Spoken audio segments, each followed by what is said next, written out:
Peuple de Dieu, bonjour. Je rends grâce à Dieu parce qu'il m'a mené dans cette église. Je suis tombée malade. Je suis malade depuis le mois de novembre. Je souffrais tellement, je ne sortais plus pour aller au marché. Maman Philo m'a dit, allons, elle me disait toujours, allons voir, allons chez mon pasteur. Allons chez mon pasteur. Le jour-là, je lui ai dit pardon. Et elle m'a amenée ici. Et depuis que je suis ici, ça va. L'homme de Dieu m'a touché. J'étais vraiment malade. Je me sortais. Donc après le toucher, vous vous sentez mieux? Je me sens mieux. J'avais froid continuellement. Et le froid est parti? Le froid est parti jusqu'à maintenant. Acclame le Seigneur! Peuple de Dieu. Bon, moi j'ai deux témoignages. Je veux commencer par le premier. Je veux remercier le Seigneur pour la délivrance de ma fille Chipina. La nuit, j'ai fait un rêve. Dans mon rêve, nous étions à Yaoundé, dans une ville, dans un quartier de la place. Et elle avait un puissant esprit de séduction. Donc, elle était tellement waouh qu'elle passait seulement, tous les hommes là se retournaient. C'est comme ça qu'on marchait ensemble, on a tamponné Daddy. Daddy, de loin, il dit, ça c'est quoi ça? Ça c'est quoi ça? Il a commencé à prier, il a chassé l'esprit des eaux. Donc je rends grâce. Donc dans le rêve, j'ai chassé l'esprit des eaux. Vous avez chassé l'esprit des eaux. Tout à l'heure, j'ai dit que pourquoi les esprits des eaux sont trop derrière la fille. Pourtant, tu ne m'as pas informé du rêve. Donc, elle est délivrée au nom de Jésus. Amen. Mais il faut que je m'asseye, je pose un peu avec elle. Ok, acclamons le Seigneur pour son Bon, le second témoignage, ça concerne mon mari.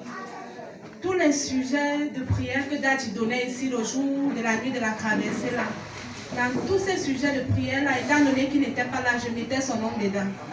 Je mettais son nom. Donc je priais pour moi et quand je finissais, je continuais le sujet avec son nom. Lorsque Daddy a prié, il disait qu'il y a certaines personnes que je vois, ils ne vont même pas faire, que l'ennemi a prévu qu'ils ne traversent pas.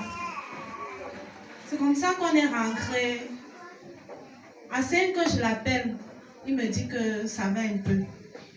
Mais je vois dans sa voix, il est un peu bizarre. Le lendemain, j'insiste, mais il dit qu'il va me raconter après. C'est 2 ou 3 jours après, il me raconte, il dit qu'il a passé la pire traversée de sa vie. La pire. Vous allez m'excuser, c'est un peu long, mais je vais essayer de concrétiser. Donc, il disait qu'il était en bourse. Comme Daddy, j'étais même venue ici, Daddy a prié pour qu'il rentre dans les bonnes conditions.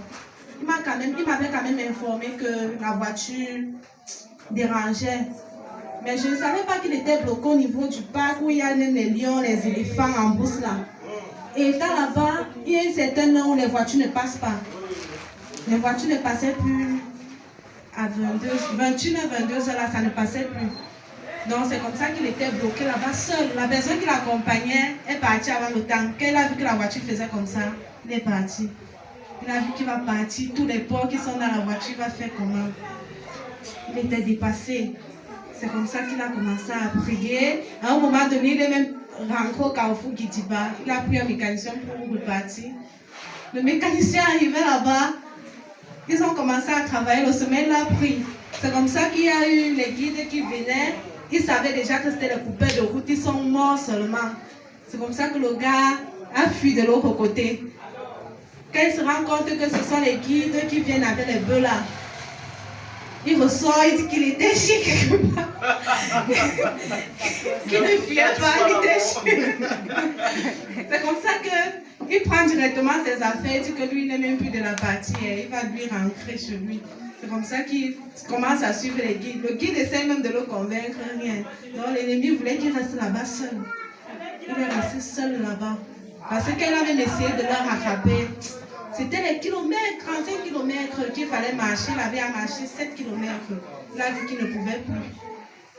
Il s'est rappelé qu'il y a un numéro des policiers qu'il connaît là, qu'il avait aidé, secouru une fois.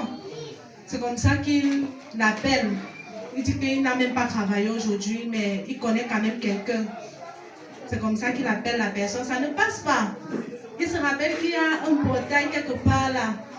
C'est comme ça qu'il appelle la personne.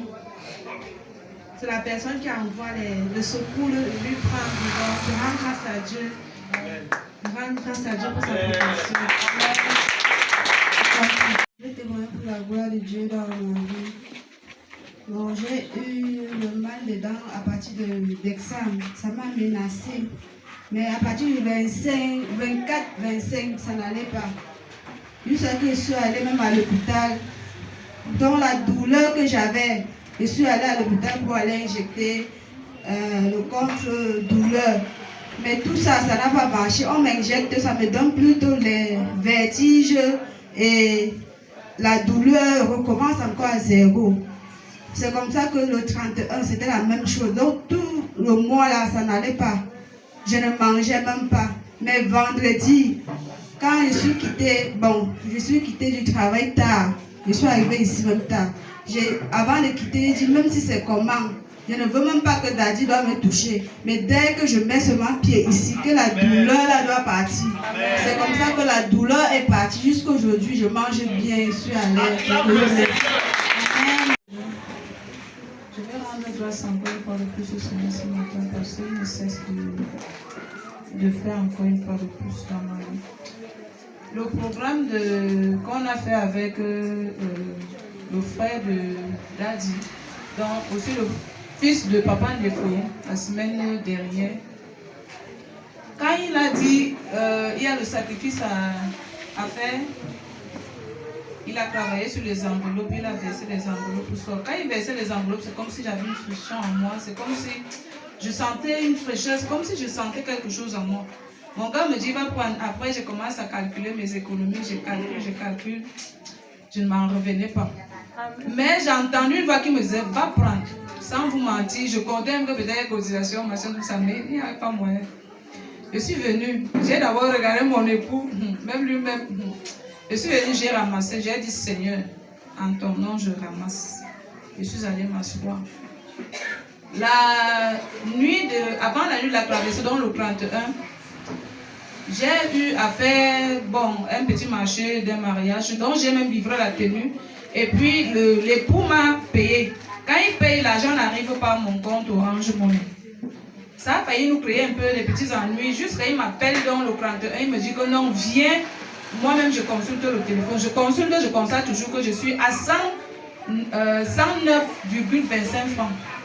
Je me pose la question que jusqu'à maintenant, je ne reçois pas l'argent comment. Et j'ai pris l'enveloppe, je vais faire comment. Entre-temps, j'avais 100 francs dans ma poche. Aller même à l'atelier, c'était un peu pénible. Maintenant, il m'appelle, il me dit que non, viens plutôt chez moi à la maison. Le jour-là, je ne suis pas là à l'atelier. Je suis plutôt allée laisser les clés aux enfants qui sont là-bas. Et puis, en consultant dans le sol, on constate plutôt que j'ai 2 comptes. Qu'Orange j'ai ouvert avec mon même numéro, mais avec le même code. Je me pose la question que mes 2 comptes comment on se rend plutôt compte que c'est que moi j'ai demandé au Seigneur dans le 2e compte qui est le compte asso qu'ils ont plutôt créé avec le compte principal. Je me suis retrouvée avec le double de ce que je devais donner comme sacrifice.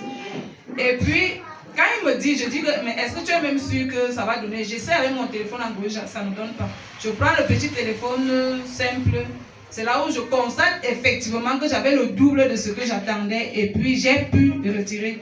Par contre, avec le téléphone Android, ça ne donnait pas. Et pour cela, c'était ma toute première fois. Juste il me disait, est-ce que tu es sûr que tu n'avais... Je lui ai dit que je n'avais jamais su que j'avais 2 comptes. Donc le premier compte qui est le compte principal n'avait pas d'argent, mais le compte plutôt, je me dis le compte que le Seigneur avait réservé, que cet argent tu ne vas pas utiliser, tu vas faire quelque chose dans la maison de l'Éternel avec. Donc je rends vraiment grâce à Dieu pour ça parce qu'il a permis et il sait pourquoi il a fait.